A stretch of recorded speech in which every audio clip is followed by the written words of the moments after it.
এই ভিডিঅ'টোত ক্লাছ 10 গণিতৰ ত্ৰয়োদশ অধ্যায় পৃষ্ঠকালি আৰু আয়তনৰ অনুশীলনী 13.1 3 নম্বৰ প্ৰশ্নটো আলোচনা কৰিম। আগৰ ভিডিঅ'কেইটাত বাকিবোৰ দিয়া হৈছে। 3 নম্বৰ প্ৰশ্নটো আছে এটা পুতলা একে ব্যাসাৰ্ধযুক্ত এটা অৰ্ধগোলকৰ ওপৰত 3.5 সেন্টিমিটাৰ ব্যাসাৰ্ধযুক্ত এটা শংকুৰে গঠিত। পুতলাটোৰ মুঠ উচ্চতা হ'ল 15.5 সেন্টিমিটাৰ। পুতলাটোৰ মুঠ পৃষ্ঠকালি নিৰ্ণয় কৰা। এতিয়া হেতু প্ৰশ্নৰ উত্তৰ কৰাৰ আগতে আমি জানিব লাগিব শংকুৰ বক্ৰবিস্তৰ কালি। শংকুৰ চি আছে পাই আৰু এল, এইটো সূত্ৰ জানিব লাগিব। তাৰপিছত ইয়াত এলটো আপোনালোকে নতুনকৈ পালে, বুজি পাই আছে। চ' এল ইকুৱেল টু এলটো হৈছে √h² প্লাছ r²। এইচ মানে হৈছে উচ্চতা। শংকুটোৰ আমাৰ উচ্চতা দিয়া থাকিব লাগিব আৰু শংকুটোৰ ব্যাসাৰ্ধ দিয়া থাকিব লাগিব। তেতিয়া আমি তাৰ পৰা এলটো উলিয়াম। এলটো উলিওৱাৰ পিছত আমি বক্ৰবিস্তৰ কালি উলিয়াব পাৰিম। এতিয়া অংক কৰিলে বুজি পাব নিশ্চয়। এতিয়া আমি চিত্ৰটো আঁকিছোঁ। এইটো চিত্ৰটো দেখিছে, আমাক চিত্ৰটো কোৱা হৈছে যে একটা পুতলা একে ব্যাসাৰ্ধযুক্ত এটা অৰ্ধগোলকৰ ওপৰত এটা শংকুৰে গঠিত। এইটো গোটেইটো পুতলা এইটো অৰ্ধগোলকৰ ওপৰত শংকুৰে গঠিত, বুজি পাইছে। অৰ্ধগোলক আৰু শংকুৰ ব্যাসাৰ্ধ একে দিয়া আছে আমাক 3.5 সেন্টিমিটাৰ আৰু এই গোটেই পুতলাটোৰ দিয়া আছে উচ্চতা দিয়া আছে 15.5। এতিয়া চাব ইয়াৰ ব্যাসাৰ্ধ দিয়া আছে 3.5। এইখিনি যদি 3.5 হয় তেতিয়াহ'লে এইখিনিও 3.5 হ'ব। 3.5 হ'লে 15.5ৰ পৰা যদি আমি 3.5 মাইনাছ কৰোঁ তেতিয়াহ'লে শংকুটোৰ উচ্চতা পাম, বুজি পাই আছে। এতিয়া চাব 3 সলিউশ্যন দিয়া আছে। প্ৰথমতে আমি দিয়া থকাখিনি লিখি লওঁ। শংকুৰ ব্যাসাৰ্ধ সমান অৰ্ধগোলকৰ ব্যাসাৰ্ধ, এইটো ক'লোঁ মই, সেইখিনি আমাক দিয়া আছে, বুজি পাই আছে। এতিয়া নেক্সট আমি শংকুৰ উচ্চতাটো উলিয়াম। শংকুৰ উচ্চতা কেনেকৈ উলিয়াম মই ক'লোঁ। আমাক গোটেই পুতলাটোৰ উচ্চতা দিয়া আছে 15.5 সেন্টিমিটাৰ। তাৰ পৰা আমি 3.5 সেন্টিমিটাৰ মাইনাছ কৰিম। এতেকে শংকুৰ উচ্চতা ইকুৱেল টু উচ্চতাটোক এইচেৰে বুজাওঁ। So' H equal to 15.5 minus 3.5 centimetre equal to 15ৰ পৰা 3 গ'লে 12, 5 কেঞ্চেল যাব, বুজি পাইছে, 12 সেন্টিমিটাৰ। সেইখিনি পালোঁ। এতিয়া আমি উলিয়াব লাগিব এল। আমাক শংকুৰ চি আছে উলিয়াব লাগিলে আমাক এল লাগিব, কাৰণ শংকুৰ বক্ৰবিস্তৰ কালি পাই আৰু এল সেইটো আমি পালোঁ। সেইবাবে আমি প্ৰথমতে এলটো উলিয়াই ল'ম। এতেকে এল মানে হৈছে শংকুৰ হেলনীয়া উচ্চতা। এইটো মই লিখি দিছোঁ। শংকুৰ হেলনীয়া উচ্চতা L equal to √h² plus r²। h² মানে বুজি পালে, এইটো 12², অৰ্থাৎ মই একেবাৰে পাতি দিম। 12² কৰিলে 12 144 যাব। তাৰপিছত এতিয়া r চাব 3.5² কৰিব লাগিব। 3.5² কৰিলে চাব মই ইয়াত 3.5 × 3.5 এইটো পূৰণ কৰিছোঁ, 12.25 পাইছোঁ। 12.25 একেবাৰে কৰি দিছোঁ, নিশ্চয় বুজি পাইছে। এতিয়া চাব এইটো ইয়াত কমন ল'লে সেন্টিমিটাৰ স্কুৱেৰ হ'ব। একেবাৰে বাহিৰত লিখিম, আমি সেন্টিমিটাৰ লিখিম, সেইটো শেষত লিখিম। এতিয়া বাৰু এইটো সেন্টিমিটাৰটো নিলিখোঁ, বা তোমালোকে লিখিলেও লিখি দিব পাৰিবা। ইকুৱেল টু এতিয়া এই দুটা যোগ কৰিম।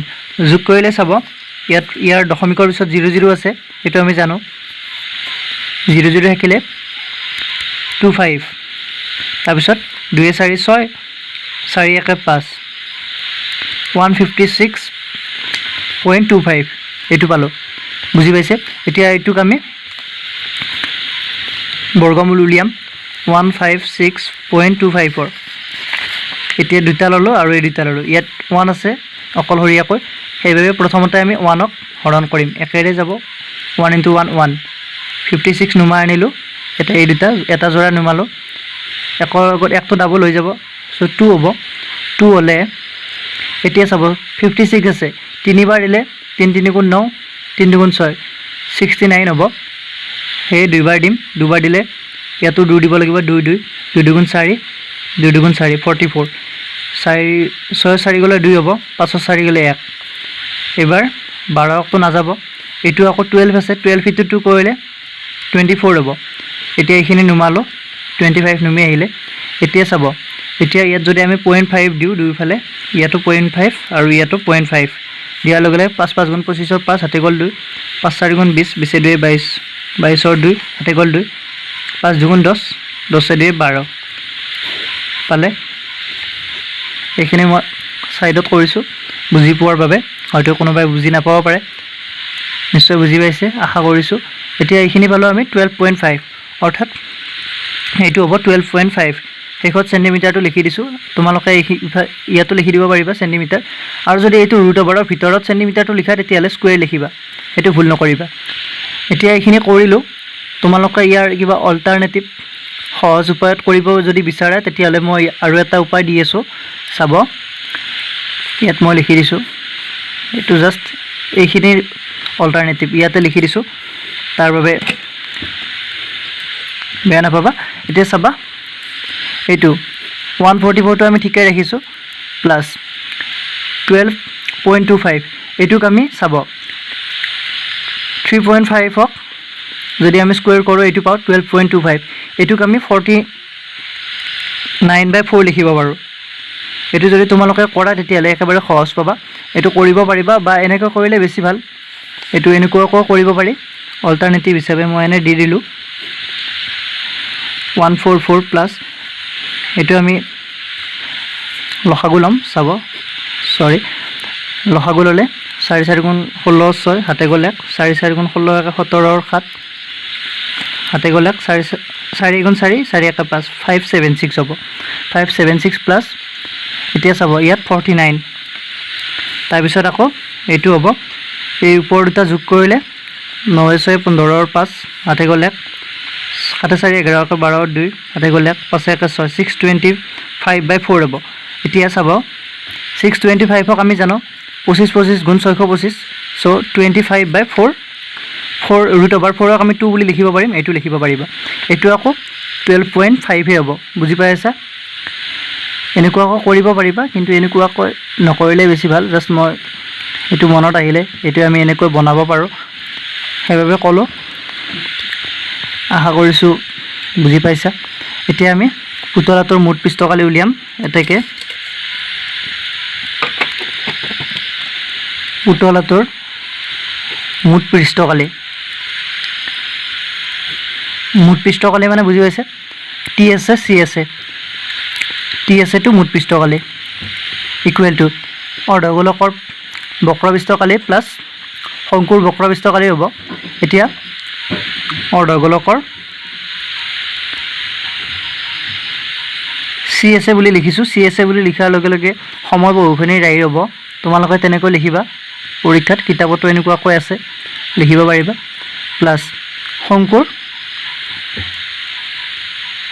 বক্ৰপৃষ্ঠকালি সি আছে বুজি পাইছে এতিয়া অৰ্ধগোলকৰ সি আছে এটু মই ইয়াত সূত্ৰটো লিখি দিয়া নাই আগৰ 2 নম্বৰ প্ৰশ্নত মই এটু বিষয় কৈছো 2 পাই r স্কয়াৰ নিশ্চয় মনত আছে প্লাস এতিয়া শংকুৰ সি আছে এটু বিষয় মই ইয়াত কৈছো পাই r l ইকুৱেল টু ইয়াত দেখিছে পাই r দুইটাতে কমন আহিব পাই r কমন আহিলে অহাৰ পিছত r স্কয়াৰ আছে অৰ্থাৎ ইয়াত লাগিব 2r প্লাস ইয়াত পাই r টো আহিলে ইয়াত l হ'ব কমন লোৱাটো নিশ্চয় বুজি পাইছে অৰ্থাৎ এইখিনি যদি আমি আকৌ পূৰণ কৰি দিও তেতিয়ালে এইখিনি পাম ইকুৱেল টু পাই r মান আমি 22/7 বহুৱালো r ৰ মান 3.5 into 2r 2 into r কৰিলে চাব 2 into r হৈছে 3.5 প্লাস l ৰ মান আমি পালো 12.5 আৰু এটো সেন্টিমিটাৰ স্কয়াৰ হ'ব সেন্টিমিটাৰ স্কয়াৰ হেকটো লিখিব পাৰিবা কোনো কথা নাই ইকুৱেল টু এতিয়া এইখিনি আমি যদি কৰো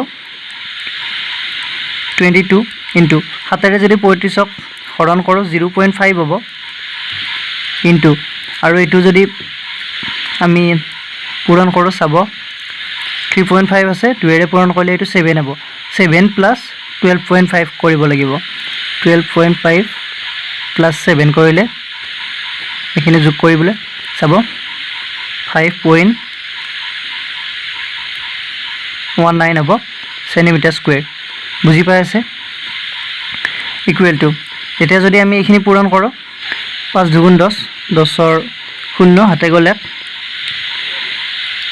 5 দুগুণ 10 একে 11 110 110 হ'ল হোৱাৰ পিছত চাব আকৌ দশমিকটো আছে অৰ্থাৎ এইখিনি 11 হ'ব 19.5 সেন্টিমিটাৰ স্কয়াৰ ইকুৱেল টু 11ৰে এইখিনি পূৰণ কৰিলে 11 5 গুণ 55 5 হাতে গ'ল 5 11 9 গুণ 99 99 পাছে 104 4 হাতে গ'ল 10 11 গুণ 11 11 10 21 21.45 ইয়াত দশমিকটো দেখিছে এটাৰ পিছত হ'ব আৰু এইটো 0 টো দি দিব পাৰা কোনো কথা নাই সেন্টিমিটাৰ স্কয়াৰ এইখিনিয়ে নিশ্চয় বুজি পাইছে শেষৰ এটা লাইন লিখি দিব এটাকে নিৰ্ণয় পুতলাটোৰ মুঠ পৃষ্ঠকালি বুলি আজিৰ ভিডিওটো এইখিনিয়ে যদি ভিডিওটো ভাল লাগিছে লাইক কৰিব কমেন্ট কৰিব শেয়াৰ কৰিব আৰু আপুনি যদি মোৰ চেনেলটোত নতুন তেতিয়ালে চেনেলটো সাবস্ক্ৰাইব কৰি ল'ব থ্যাংক ইউ